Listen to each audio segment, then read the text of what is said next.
Hello friends, আবার চলে আসলাম একটা মিনি ব্লগ নিয়ে। তো আজকে ছিল 13 ফেব্রুয়ারি আর আমার ছিল রিসেপশন ব্রাইড সেম একই জায়গায় গোসাইপুরে। ওকে আমি বিয়েতেও কিন্তু আমি সাজিয়েছিলাম আর তোমরা আগে ভিডিওতে দেখেছো যে ও ফুললি স্যাটিসফাই ছিল।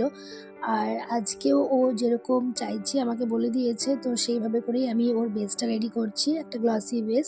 আর ওর শাড়িটা ছিল পার্পল কালার, তো আমি ওর মধ্যেই একটা আই মেকআপ করার চেষ্টা করেছি। তো তোমরা সঙ্গে থাকো, দেখো কেমন হয়েছে। আর ওর মুখেও আমি শুনে নিব রিভিউটা, ওর কেমন লাগছে।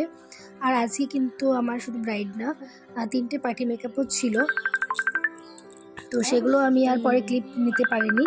তো ব্রাইড রেডি করছি, দেখো আই মেকআপটা ওর কমপ্লিট হয়ে গেছে। তো তোমরা দেখো, আর আগে আমি শুনে নিই ওর থেকে। বলো তোমার কেমন লাগলো? আমার খুব সুন্দর লাগছে, ভালো লাগছে, মনের মতো একদম হয়েছে। অ্যান্ড আমি সাজেস্ট করি যে